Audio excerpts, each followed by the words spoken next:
Yo, what's going on YouTube? Matty with Fusaro Fitness. We got a Q&A coming from Instagram. We had over 120 questions, so obviously we won't be able to answer all of them, but let's rapid fire run through some of them right now. We got the first one. Should I eat carbs in the morning or throughout the day if I want to lose body fat? It doesn't matter really when you eat your carbohydrates or calories in general. What's important is that by the end of the day you are in a calorie deficit. So track your macros and just make sure you're eating below maintenance by the end of the day consistently, and that is how you will lose body fat. Does eating the majority of your calories before bed lead to fat gain? Absolutely not. This goes back to the last question I just answered. What matters is your overall calorie and macronutrient intake for the day. Just make sure you are in that deficit. If you want to eat some of your carbs or calories late at night before bed, that's completely fine if you are still in a consistent deficit. First time cutting advice. Make it a slow process. Don't try and jump into weight loss too quickly or you will end up sacrificing a lot of your strength and also some muscle as well. The goal when cutting is to maintain as much strength and muscle as possible. So try to aim to lose on an average of 2 to 4 pounds per month, which doesn't seem like a lot. Unless you are incredibly obese and you have a ton of weight to lose, you can lose weight at a little bit of a faster rate than that. But essentially, you want to hold on to as much strength as you can, maintain your work capacity in the gym, so don't just start training lighter because you're cutting. Try and train as hard as you can while cutting and just make it a slow process. Harry from Bodybuilding Bros asks, are Frank and I gonna make it? You guys will definitely make it. You guys are killing it with the contest prep, so shout out to the Bodybuilding Bros and congratulations to Frank on getting first place in his first ever natural bodybuilding show. What are your thoughts on tracking vegetables towards your carb count for the day? Should I include them or no? I've actually done a video talking about whether you should track vegetables or not. In my own personal opinion, it really depends on the amount you're consuming and the vegetable you are consuming. Especially with green vegetables. A lot of us don't count them because people think that fiber doesn't contain calories or you don't digest them. That's not true by any means, as fiber does contain calories. But if you are someone who just eats a small handful of spinach and a stalk of celery, I don't think there is a need to count it towards your calories. But if you are eating vegetables like peas, sugar snap peas, carrots, vegetables that do contain a higher carb count due to their sugars, I would count them. So if you're someone who likes to eat a ton of volume and a ton of vegetables, I think it would be beneficial to track them towards your macros. But if you're someone who just has a very small serving here and there, I don't think it's that big of a deal. Just be consistent with whatever you do. Is it true that you can really not worry about your sodium intake as long as you drink lots of water? I'm curious because I'm trying to stay vascular. Some days I'm vascular, sometimes I'm bloated. I've done a video on this as well, talking about your sodium intake. Should you track it? How important is it? Does it make you bloated? And this all has to do with a hormone called aldosterone. Again, I talk about this in the sodium video. Some of the reasons you may be bloated are due to inconsistencies in your sodium intake. So a lot of times if you yo-yo with the sodium, so one day you're taking in 2,000 milligrams, the next day you're taking in 10,000 and you keep going up and down, that is going to cause the fluctuations in your hormones and cause the water balance to get thrown off. Sodium for a healthy and active individual, as long as you're consistent with it, even if it's at a higher intake and you're consuming enough water, you should be just fine.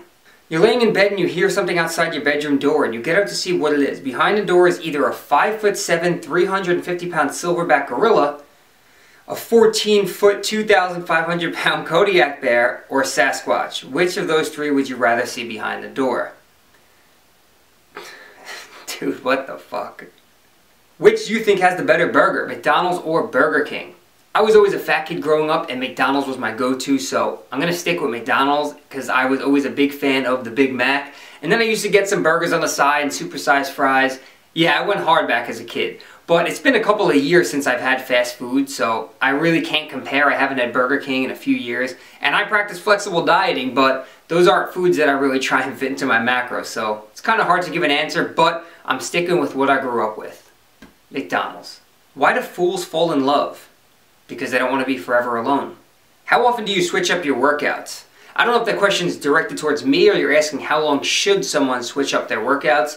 Me personally, I'm working under coaches. They do my programming and we're doing some periodization according to my goals, so it will be different for a lot of people. I don't recommend people continuously change their workouts and routines because I think they need to adapt to what they're doing, and if they are seeing progress, there's no reason to change anything. So that whole muscle confusion and all of that is bullshit. The only reason to change your training even if it's working, is simply because you might be bored of it and it's not enjoyable anymore. So as long as you're seeing progress, there's really no need to change anything.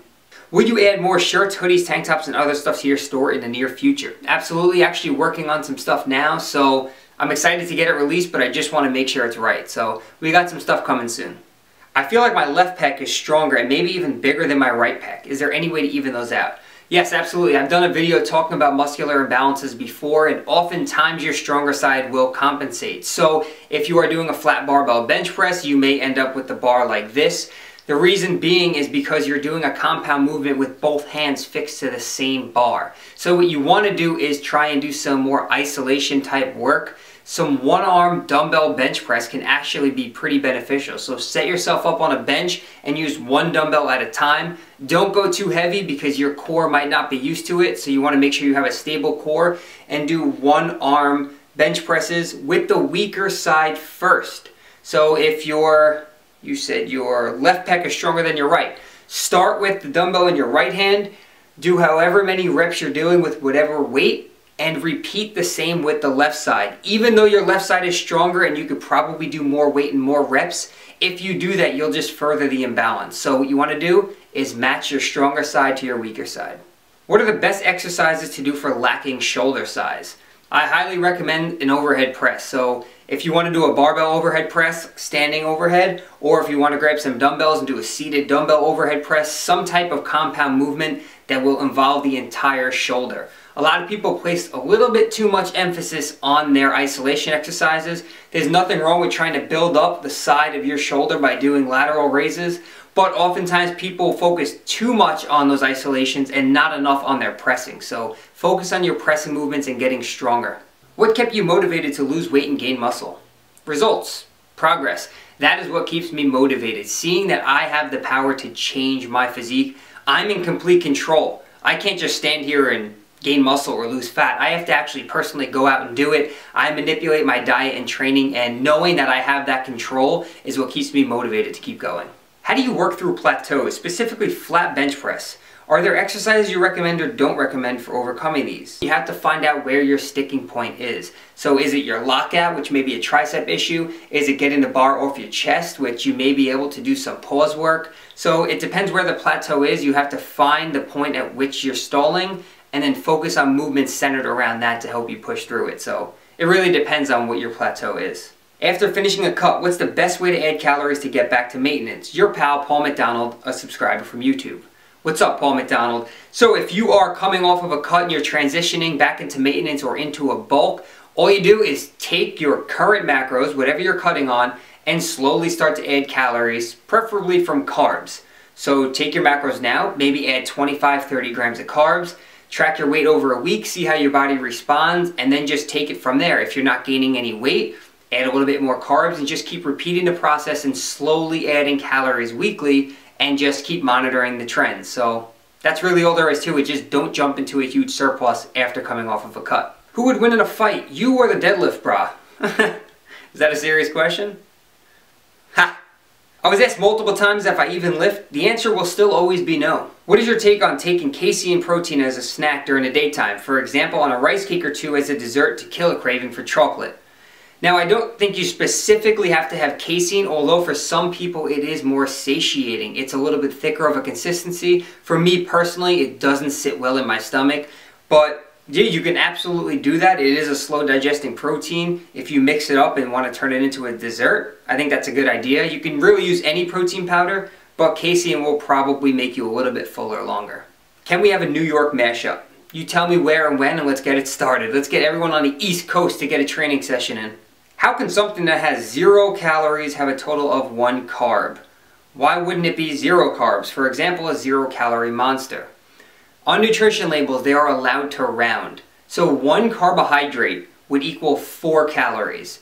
But on a nutrition label, if something is less than 5 calories, they are allowed to round down to 0.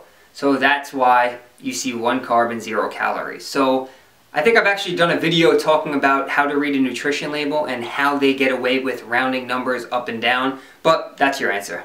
Will you ever come to the UK? Will you ever pay for me to come to the UK? I'd love to go, I'd love to travel the world, but unfortunately money is always an issue. Will drinking 1 to 2 beers every weekend hurt my gains? Please respond. No, 1 to 2 beers every weekend, in my eyes, sounds like pretty healthy moderation. It's the binge drinking that will start to interfere with your gym progress. And let's take one more question. Is metabolic damage a real thing? I have a past of dieting on very low calories, went on a cycle of binge eating to gain back all of the weight I lost, and then some. I still occasionally binge, but is my metabolism damaged to the point where I won't be able to lose weight anymore? Absolutely not. What you're experiencing is metabolic adaptation. When you diet, your metabolism naturally adapts to the caloric intake. So if you're used to dieting on low calories, sure, your metabolism will adapt and slow down, but as you start to increase calories, it will come right back and adapt to the new caloric intake. So I wouldn't worry about that, but I also wouldn't get into the habits of binging and then going on low-calorie diets and yo-yoing like that. Just get a healthier approach to food, practice flexible dieting, track your macros, and you should be just fine. Keep your metabolism healthy, that's important. So that's all the questions I'm going to take for today. This got a little bit long, but I appreciate the questions as always. I will be sure to make more videos. If you liked the video, like the damn video, click that thumbs up button, that really helps me out. And that's the website right there, www.fusarofitness.com, if you want online coaching, one-on-one personal interaction, me and you, and apparel, whatever you're looking for, hit up the website. And that's it, guys. So thanks again, and I will catch you all in the next video.